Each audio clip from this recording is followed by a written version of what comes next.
El libro se titula El libro oculto de los masones, la sabiduría prohibida, y está escrito por Jesús Sánchez. Muy buenas tardes, Jesús, ¿cómo estás? Buenas tardes, Humberto. Pues ¿Qué te ha sí, parecido todo esto que utilizo como introducción a tu libro? No sé si se ajusta o no a tu parecer. bueno, sí, no a mi parecer, sino un poco también la investigación que yo he hecho, lo que he ido descubriendo.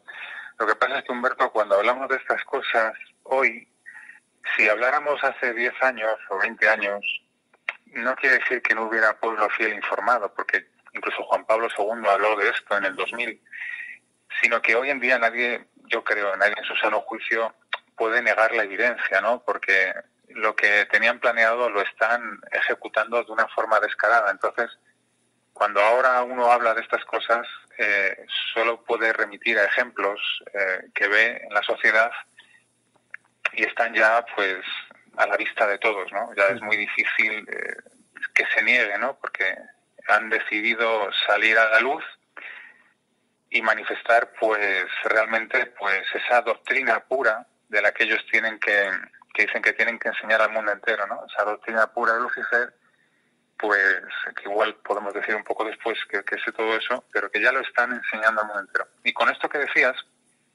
me venía una cosa que recojo en el libro.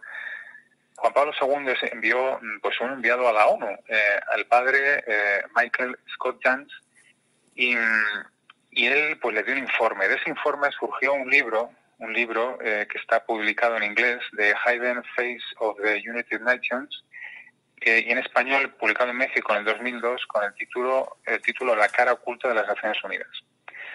Estos libros que se publicaron en el 2001 por el enviado de Juan Pablo II, como digo, recogen, digamos, esa síntesis de esa información que tiene Juan Pablo II, la recoge en una audiencia general del 25 de agosto de 1999 y dice, habla Juan Pablo II sobre las estructuras de pecado.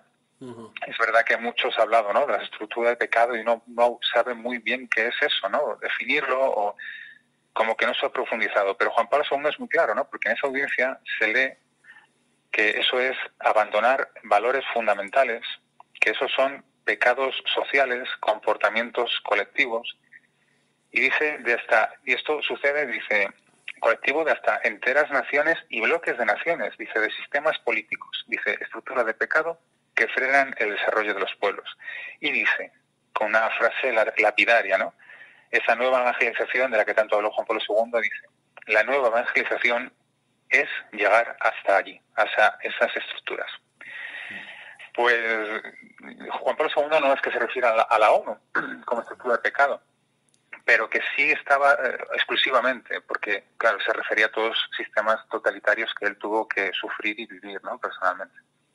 Una de las cosas que más me llamó la atención cuando conocí el libro por primera vez era el título, precisamente el título, El libro oculto de los masones, que uno puede hacerse más o menos unas ideas de por qué este título, pero ¿para qué hacerse la idea si tenemos al autor que nos lo puede explicar por qué llamarlo así? Sí, en el principio, lo que es la masonería, su iniciación, pues es oculta, es un conocimiento que tienen que ir adquiriendo, pues paso a paso, por grados. No se les va a dar esa información, ni siquiera se les va a revelar en uno de los últimos, en los penúltimos grados, porque la masonería nace, como tú sabes, con 3 grados, y luego se fundan los otros 30 primeros, que es para servir a los superiores.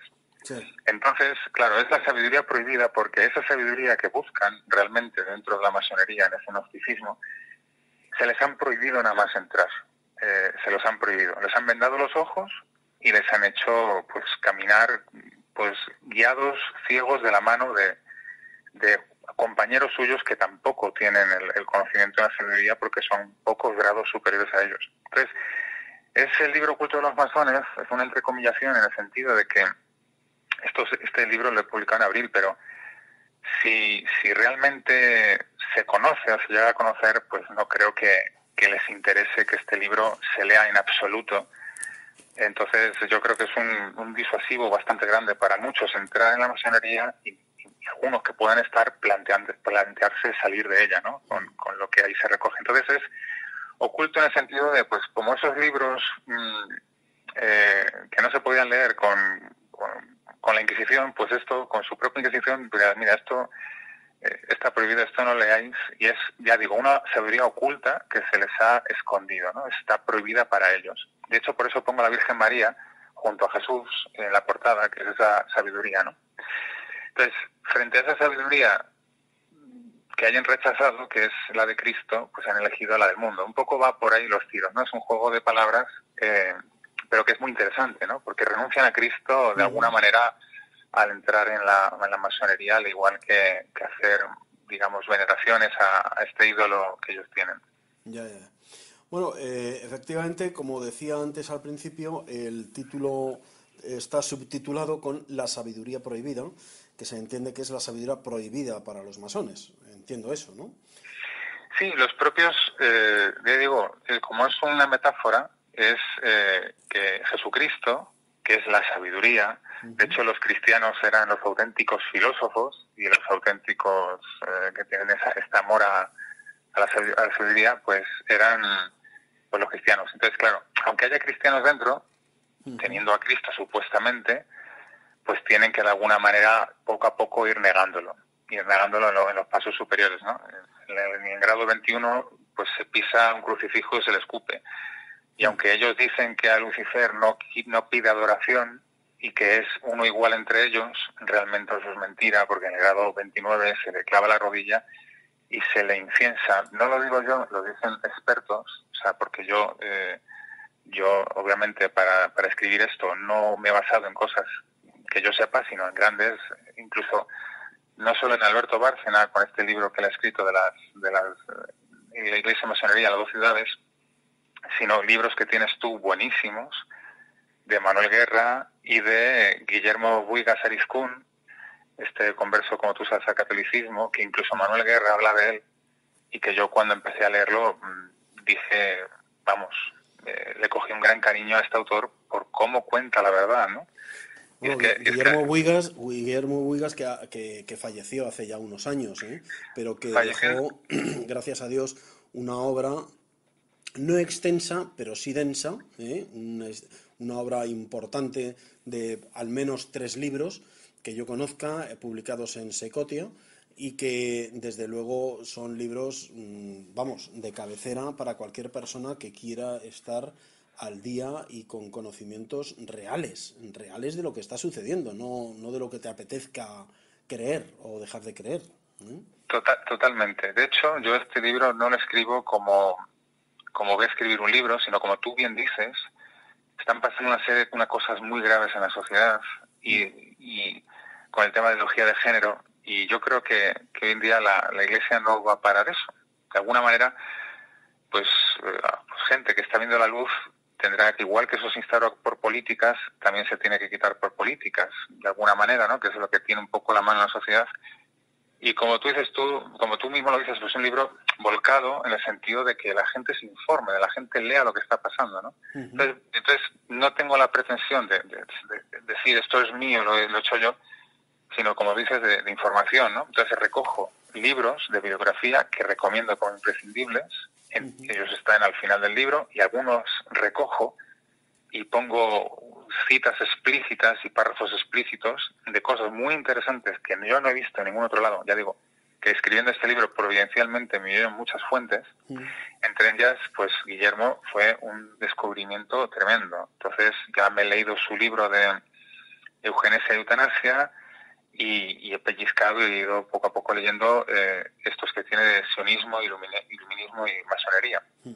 Y digo que, aparte, que yo he contrastado lo que él dice también con otras fuentes, son cosas que él, diciéndolas en 2012, no, si ahora lo viera, no se podría él imaginar hasta qué punto lo que él descubrió se está realizando de una manera espantosa, ¿no? O sea, él casi fue un profeta, ¿no? Porque murió en un momento en el que todavía no había una convulsión tan grande de la fe, ¿no? Como hay ahora. En Efectivamente. estos pocos años ha sido impresionante. Efectivamente, prácticamente desde, desde la etapa de José Luis Rodríguez Zapatero, infame presidente español, que hizo de caballo de Troya metiendo todas las bases ideológicas de género, que son ni más ni menos el máximo, ¿no?, de exponencial para destruir la antropología social y humana que, tal y como la conocemos, y de esa manera crear otra muy distinta, vaciada de un espíritu de trascendencia y de un espíritu realmente que se autocuestione quién es la persona, quién es el ser humano, qué hago yo aquí, a dónde voy, cuál es mi papel, ¿no? Y nos limitemos nada más a ser, pues eso, unos señores sistémicos que trabajamos, copulamos y disfrutamos de la comida y la bebida como cualquier animal más de la creación, ¿no? Como cualquier animal de granja, que es al fin y al cabo lo que más nos vamos pareciendo. Perdón si mis frases o mis cosas son muy duras, pero a mí me gustaría que quien oiga estas cosas y le parecen duras, que frene, que pare y mire a su alrededor con un poco de visión crítica, ¿eh? Un poco de visión crítica, que es una de las cosas que se ha conseguido también a lo largo de estas 50 décadas, últimas 50 décadas, que es conseguir una masa social absolutamente acrítica. Nadie se cuestiona por qué o para qué, nadie se lo cuestiona. Bueno, pues siguiendo y volviendo a tu libro, que es de lo que estamos hablando hoy, del libro El libro oculto de los masones, hay, yo en lo que he leído del libro, yo personalmente he hecho como dos, hay como dos bloques muy Sí, diferenciados, ¿no? sí, si me permites, Sí, sí, antes sí, de sí, sí, hacerme la claro, Jesús. pregunta, sobre esto que me dices, que comentas de Zapatero, Uh-huh. eh, en la ideología de género, o sea, vamos a ver, nosotros tenemos una constitución. Lo primero, Zapatero, según los expertos como Manuel Guerra, Alberto Bárcena, decían que era masón. Que si es masón, no obedece a las leyes del pueblo. Él tiene que imponer su doctrina religiosa, que es gnóstica, que es lo que obedecen los masones. Entonces, claro, esta desantropologización, realmente en la Constitución 1978, por lo menos, no se habla de Dios, ni se habla de dónde viene el concepto de persona, ni se habla de por qué tenemos dignidad inherente, si es inherente es por el nacimiento, y si es por el nacimiento, en el momento de la concepción, esa persona se le tiene que defender sus derechos, el primero el de la vida. Pero claro, esa antropología de que tenemos dignidad como personas, que muchas veces lo decimos, oye, que tenemos dignidad cuando se ven pisoteados estos derechos jurídicos o personales o los bienes, no nos damos cuenta de que eso nos viene por ser hijos de Dios, que Jesucristo lo revela, ¿no? La palabra persona nace en el siglo III frente a los filósofos que decían, mira cómo mueran los cristianos, y entonces ellos descubren ahí una muerte de filósofos, pero cuando descubren por qué morían, le decían que estaban locos. Yeah.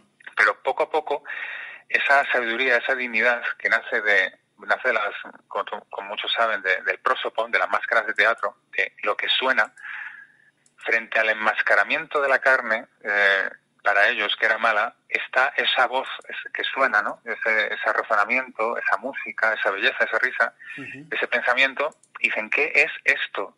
El ser, ¿qué es esto que suena? Pues eso que suena, Dios lo ha dado dignidad y lo ha hecho hijo de Dios. Por eso, cuando quieren quitar la Constitución, hay juristas que quieren realmente plantearse decir por qué tenemos derechos. O sea, Sí. es decir, no, es que si tenemos derechos no podemos hacer lo que queramos.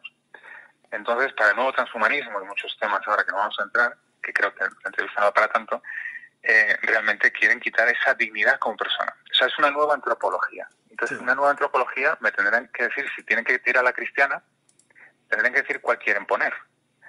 Entonces, claro, es pues esa destrucción de la persona. Y por eso digo lo de género, porque en el libro lo sentencio con una cosa que he descubierto de un propio libro de masones, que te voy a citar ahora, el libro de la introducción a la masonería de los hermanos Betet Tammuz. Fíjate lo que dice. Dice, los que querían aprender ese gran conocimiento tenían que iniciarse y para ello tenían que estudiar y replantear la disociación de su cuerpo, su mente y su espíritu para llegar al conocimiento de su alma. Esta iniciación y conocimiento espiritual es lo que hace desarrollar la conciencia, es decir, el conocimiento consciente y cósmico de la naturaleza divina del alma.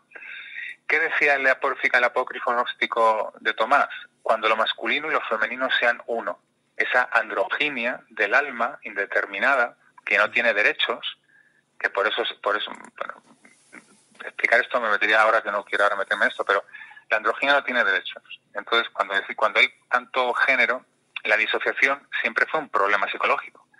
Pero ahora eso se trata de una manera como religioso, pero que es anticientífico, y entonces lo que está diciendo la ideología de género es a los niños del colegio, a los hijos, y para esto van a negar a los padres, y ya me imagino que lo estarán haciendo, disociar el cuerpo de la mente. Entonces separar cuerpo de mente es un problema psicológico gordo. ¿Para qué? Para decirles que no tienen por qué ser niños o niñas, pueden ser lo que quieran, el género que quieran. Claro, claro. Y entonces esto lo tenemos en la reencarnación budista, donde una vaca, ya lo dijo Platón, no pegues ese perro que me recuerda a un amigo mío. Pues una vaca está a las puertas del nirvana. Entonces pasea tranquilamente mientras que los niños se los comen las ratas. ¿Por qué? Porque en la escala de la reencarnación, lo más bajo pues están los hombres, están los grillos y los insectos y luego las mujeres. Entonces, por eso, claro, una religión no es baladí. Por eso, cuando quieren poner una religión gnóstica, cargarse a la cristiana, eso afectará a toda la distribución social. Y el mayor anarquista que luche por deshacerse de esta sociedad será el primero que pague sus consecuencias.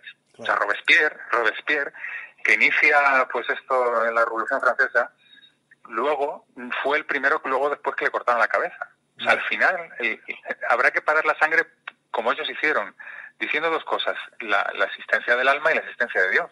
Porque si no, esto es una anarquía, pues como se han regado sangre durante muchos tiempos de la época, claro. Ya, claro, así es, así es.